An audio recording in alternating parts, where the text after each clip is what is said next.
Hello, I'm Mr. Wyman, and I'm going to read another portion of the text, Electric Ben, and this one is called B. Franklin, Printer. Franklin was the first American to make his own metal type.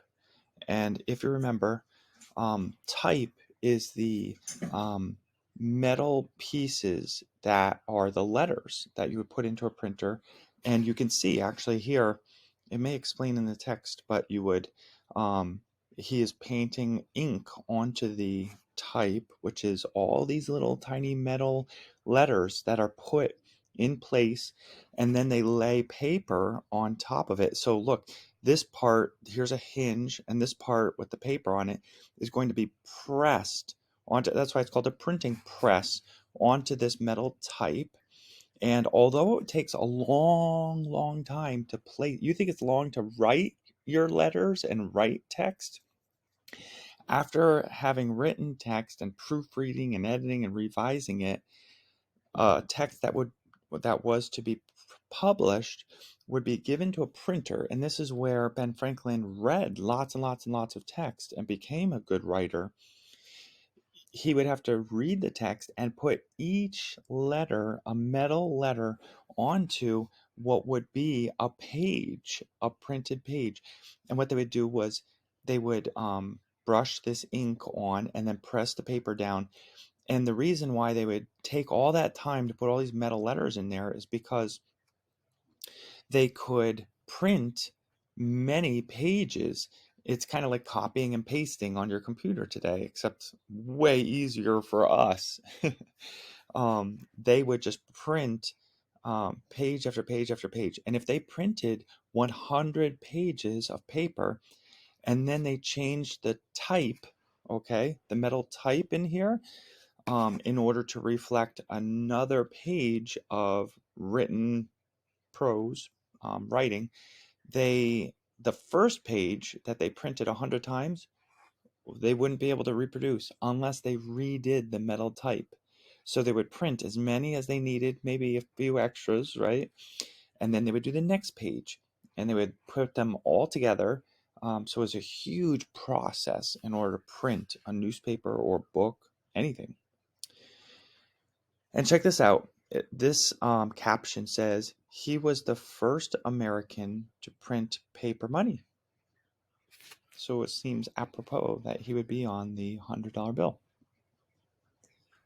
And as I said, this section is called B. Franklin, Printer. Ben became supervisor of Keimer's print shop. He ran the press and trained 4 young printers. When Keimer cut his pay, Ben quit. So cut his pay means decided to pay Ben even less than what he had been making. He could do that either because he thought Ben wasn't doing a good job or he just wanted to pay Ben less, right? Ben made, so Ben quit, taking with him one of the men, Hugh Meredith. Meredith. They borrowed money from Hugh's father and set up their own shop. Ben made the business successful and then bought his partner out. In other words, he made enough money that he was able to offer this Hugh Meredith money to sell Ben the whole shop so that instead of it being 2 partners, only Ben owned it. He bought him up. Keimer owned a newspaper too, the Pennsylvania Gazette. It was not doing well.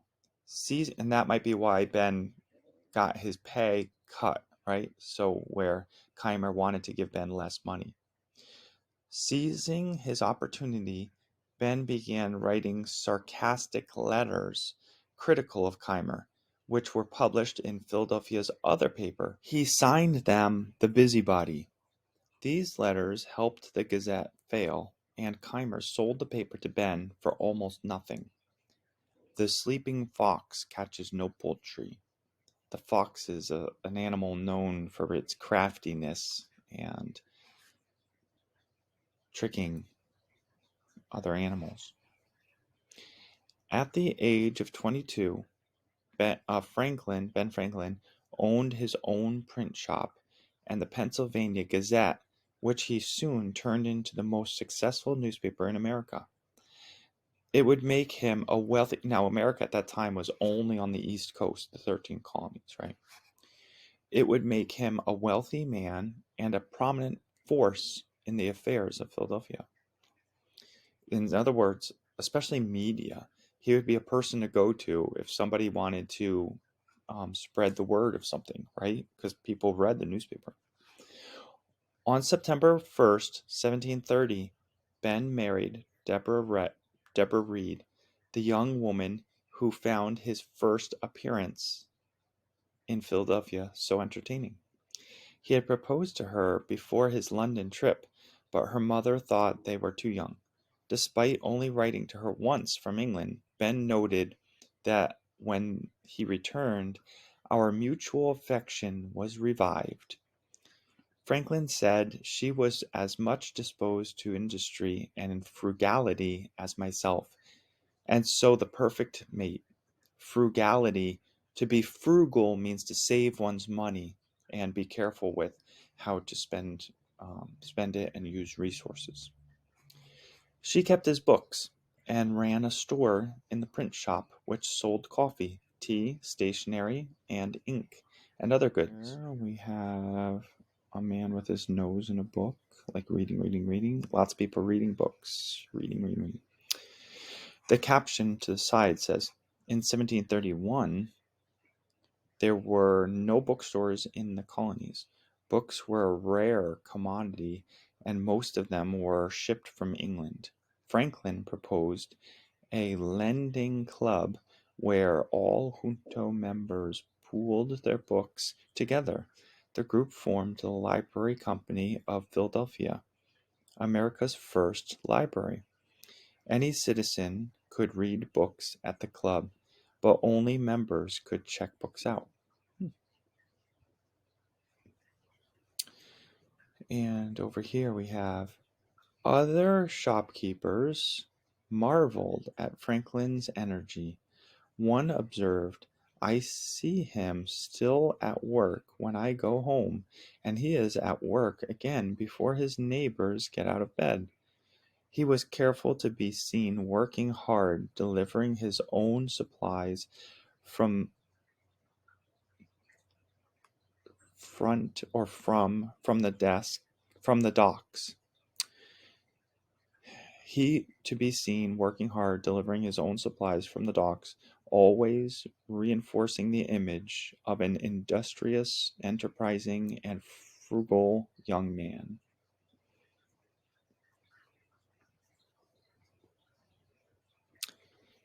Ben and Deborah were married for 44 years. Deborah never accompanied Ben on his trips abroad and spent all of her adult life in Philadelphia. They and they exchanged frequent and chatty letters. They had two children, pretty different from Ben's upbringing, right? With 14 siblings, or 13 siblings, he and 13 others. Francis, called Frankie, and who died of smallpox at 4, and Sarah, always known as Sally. A very famous text that Ben Franklin printed and published, is called Poor Richard's Almanac. And the first one was printed in, let me see, 1732. Franklin published his first almanac, a slim pocket-sized book containing calendars, times of sunrises and sunsets, moon phases, weather forecasts, travel information, how-tos, and general advice. After the Bible, almanacs were the favorite book in almost all houses, the main source of information and entertainment. And here's an example of an almanac. And he called it Poor Richard's. The text might talk about that a little bit. This says 1733, so this may be the second one. For the year of Crift, I'm not sure how you pronounce that, being the Furfit after leap year. Some of this could very well be written for the Dutch, may have been um, part of Ben's audience. Because remember, he had to write and print and publish for whoever was going to buy it. And I know a lot of Dutch people lived around the area of Philadelphia. Here are some sayings, and they're illustrated. A lie stands on one leg, the truth on two. An egg today is better than a hen tomorrow. A penny saved is a penny earned. Fish and visitors stink in 3 days. Oh, people visiting, they're good at first, like fish caught, but then after 3 days of visiting, they need to hit the road. Wherein is contained the location, eclipses, maybe, judgment of the weather, spring titles. It's hard to read this. Planets, motions, and natural things. Suns and moons. It's like different spellings, right? The family of fools is ancient. In other words, there's always going to be fools. There is fools. None preaches better than the ant, and she says nothing. In other words, look to the actions of the ant to learn the most in life, the most intelligent things. A countryman between two lawyers is like a fish between two cats. It's going to be torn apart and eaten up. A mob's monster heads enough, but no brains. Heads enough, but no brains. Oh, lots of heads, but no one thinks correctly in a mob. And the head and face. Here is an illustration of a person's body and some of like symbolism, you know, the lion, scales, thought, the feet. To know where the sign is. So as you can see, an almanac contains all kinds of information. The above design reflects the general feeling of the almanac and is not intended to be an accurate depiction of any actual page in any particular volume. Many of the proverbs, that's these little sayings, were illustrated with quaint images that echo the social values of Franklin's time. We often use some of them, these phrases, in ordinary speech today, without realizing they first appeared in the writings of Poor Richard. As an editor, Franklin was interested in stories that were humorous and that poked fun at authority and formal affairs. Authority would be people in charge, okay, who make decisions, the government, maybe people in charge of laws, lawyers. So he made fun of those people, poked fun at them, and formal affairs. Formal being like serious, stately affairs. He sought to promote truth and the public good, and of course, to sell newspapers. This ability to appear neutral would later serve him well as politician and statesman. He wrote a famous article called Apology for Printers. In it, he defended printing opposing viewpoints on issues.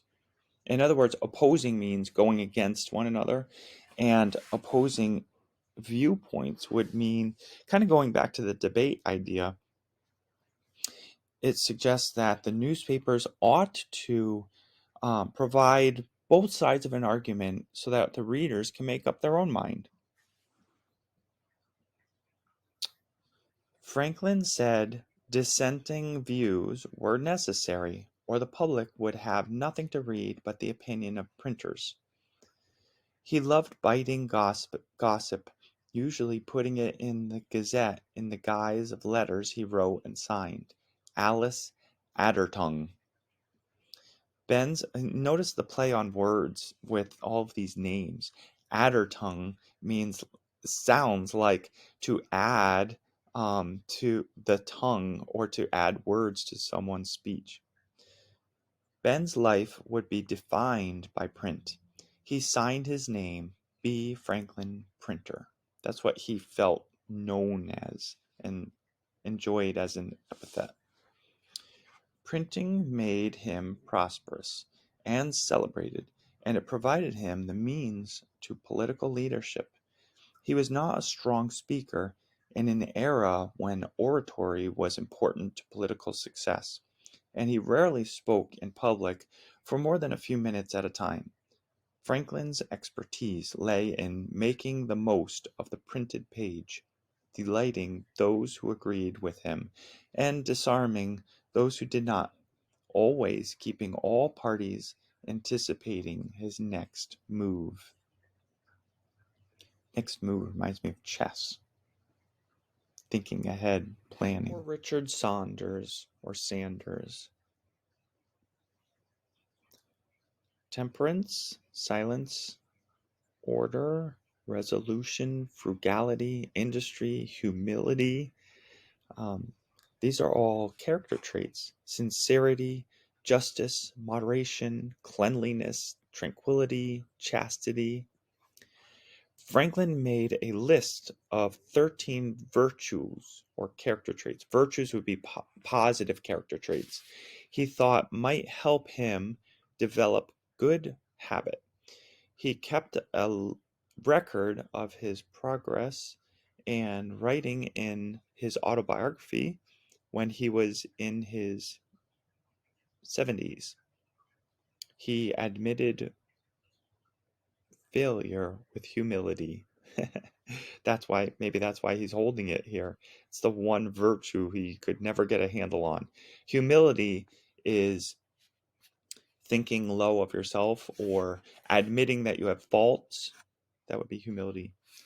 In reality, he said, there is perhaps no one of our natural passions so hard to subdue as pride. For even if I could conceive completely overcoming it, I should probably be proud of my humility. It's ironic. In 1732, Franklin published his first almanac, a slim pocket-sized book containing calendars, times of sunrises and sunsets, moon phases, weather forecasts, travel information, how-tos, and general advice. After the Bible, almanacs were the favorite book in almost all houses, the main source of information and entertainment. Franklin's concepts of an almanac was hardly new. He sold almanacs imported from England in his shop, and there were several others printed in Philadelphia when his Poor Richard, an almanac, appeared. Everything puts me in mind of a story. What made Franklin's almanac unique was the narrator, a made-up character named Poor Richard Sanders. He was an idle astrologer who was constantly nagged by his wife to get a real job. Through Richard's voice, Franklin was able to express his own witty and inventive opinions on just about everything.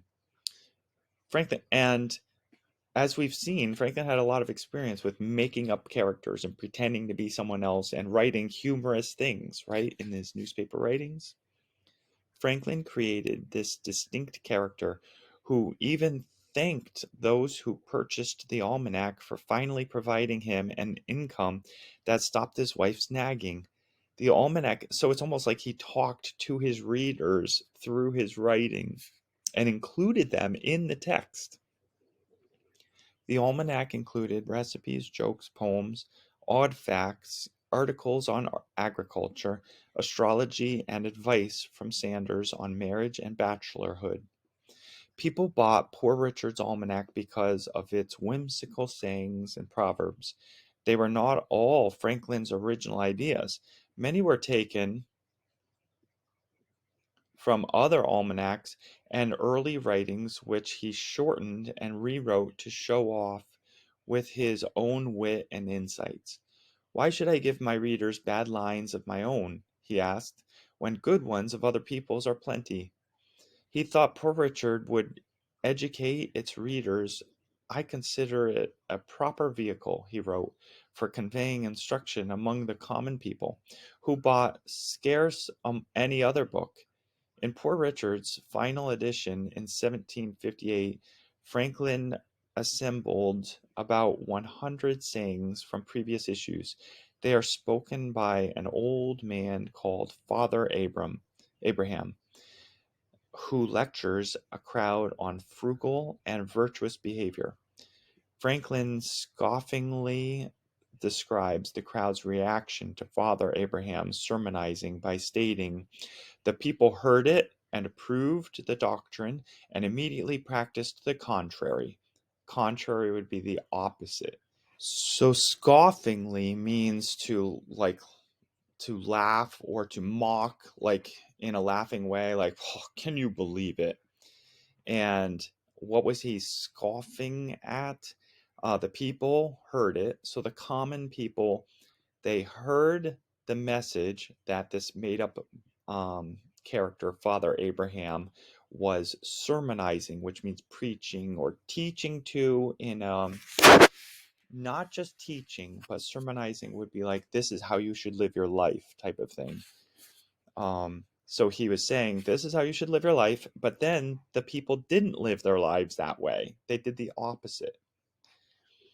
The article proved so popular that Franklin printed it in a special edition called The Way to Wealth. It became the best known book in America, reprinted 145 times and in 7 languages in Europe. Poor Richard's Almanac was the most successful publication in America, reprinting each fall and selling 10,000 copies annually. Franklin must have been pretty wealthy from this text. It was the equivalent of more than 2 million copies today. It was printed for 25 years and made Franklin's greatest fortune, understandably. The next section is called The Man is a Sociable Being. Sociable meaning speaking with or hanging around with other people. So humanity needs other humans. No man is an island is probably a proverb that might be in one of Poor Richard's almanacs, but the idea is that no human being um, ought to, or in a normal state of being, would be comfortable living all by him or herself. People need people. We crave being around others.